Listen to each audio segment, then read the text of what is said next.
میرا رضا میرا رضا میرا رضا میرا رضا ہے، وہ رضا میرا رضا میرا۔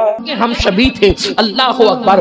امام حسن کے بارے میں حضرت حسن بصری کہتے ہیں، ذرا دل کے کانوں سے سننا میری قوم کے جوانوں، بڑی معذرت کے ساتھ، آج گناہ وہ کون سا ہے جو ہماری زندگیوں میں نہیں اور ہم جنت کے خواب دیکھ رہے ہیں؟ یاد رکھنا، مسجدیں ویران کر کے جنت کا خواب دیکھنے والوں، جس قوم کا ایمان اتنا کمزور ہو جائے، جس قوم کا ایمان اتنا کمزور ہو جائے کہ وہ اس کو مسجد تک نہ لے جا سکے، جو ایمان انسان کو مسجد تک نہ لے جا سکے وہ ایمان انسان کو جنت تک کیا لے جائے۔ ایمان کی کوالٹی یہ ہے کہ محلے کی مسجد تک نہیں جا پا رہے ہو، جنت میں تو وہ جائیں گے جن کے ایمان نے پہلی رات کی دلہن کو چھڑوا کر انہیں رسول اللہ کے قدموں پہ جان قربان کروایا۔ ایمان کی بات کرتے ہیں لوگ، اگر کوئی کہہ دے کہ وہاں 500 روپے تقسیم ہو رہے تو پھر بھیڑ دیکھو، 500 کی تقسیم پہ بھیڑ دیکھو، ریلیف کی تقسیم پہ بھیڑ دیکھو، پانی کی تقسیم پہ بھیڑ دیکھو، اور مسجد میں اللہ کی رحمتیں تقسیم ہو رہی وہاں دیکھو۔ جو قوم رحمتیں خدا کے لیے نہ آئے، غور کریں آپ، اگر آپ واقعی سچے مسلمان ہیں تو سوچو، ریلیف دینے والا اگر آپ کو ریلیف دے گا، کلو 2 کلو 10 کلو 5 کلو اپنی حیثیت کے مطابق دے گا، اور اگر اللہ کی رحمت حاصل کر لی تو پھر اللہ اپنی شان کے مطابق دے گا۔ انسان کے پاس مانگنے کے لیے بھیڑ ہے، رحمان کے پاس مانگنے کے لیے خالی خالی۔ اقبال نے بہت دل پر چوٹ کرتے ہوئے کہا تھا، ہم تو مائل بکرم ہے، کوئی سائل ہی نہیں، راہ دکھلائے کسے راہ روے منزل ہی نہیں، خدا کی رحمتوں کی انتہا کیا ہے، ارے نادان انسان۔ ایک بات یاد آئی امام حسن کا تذکرہ کرنے سے، ایک مرتبہ محمود غزنوی شکار کرتے ہوئے آگے نکلے، اتنے آگے نکلے کہ ساتھی چھوٹ گئے، تنہا رہ گئے۔ شام ہوئی، سورج غروب ہونے لگا، سیاہ بادل چھا گئے، گھنگور گھٹائیں چھا گئی اور خوب زور کی بارش ہوئی۔ تو سامنے ایک جھوپڑی تھی، محمود اجازت لے کے جھوپڑی میں چلے گئے۔ اکیلے ایک بڑے میاں بوڑھا رہتا تھا، اس نے محمود کو دیکھا، مسافر شکاری سمجھا اور خوب خدمت کی، کھلایا پلایا، اپنا بستر دیا۔ جب محمود صبح کو سورج نکلا، بارش ختم ہو گئی، تو اس کا یہ انداز اور اخلاق دیکھ کر محمود غزنوی بہت متاثر ہوئے، اپنی انگوٹھی اتار کر دیا، کہا کہ اگر ضرورت پڑے تو یہ انگوٹھی لے کر کے بادشاہ جو محمود ہے جانتے ہو، کہا نام تو سنا ہے، جنگل میں رہتا ہوں، دیکھا نہیں ہوں، تو کہا بادشاہ کے دربار میں آنا، یہ انگوٹھی لے کر تمہارا ہر مسئلہ حل ہوگا۔ خدا کا کرنا بہت دن گزرے، کوئی پرابلم نہیں آیا۔ ایک دن بڈھا اتنے مسئلے میں پھنس گیا، ضرورت پیش آ گئی، روپیوں کی پیسوں کی ضرورت پیش آئی، تو سوچا وہ اجنبی مسافر نے انگوٹھی دی تھی، انگوٹھی لے کر کے جیسے ہی جب محل پہ پہنچے تو جیسے وہ انگوٹھی بتائی دربانیوں کو، دربان فوراً ہٹ گئے، کہا اندر تشریف لے جائیں۔ جب اندر گئے تو کیا دیکھا کہ دربان کھڑے ہیں، دربان کو انگوٹھی دکھائی، انہوں نے انگوٹھی دیکھ کر اور آگے کر دیا، اور پھر بادشاہ کے خاص کمرے میں داخل ہو گئے تو کیا دیکھا کہ وہاں بادشاہ مصلی بچھا کر کسی کے آگے ہاتھ پھیلا کر یہ کہتا ہے، اللہ مجھے یہ دے دے، اللہ مجھے یہ دے دے، اللہ مجھے یہ دے دے۔ اس بڑے میاں نے اب بادشاہ کو کچھ کہنے کی بجائے واپس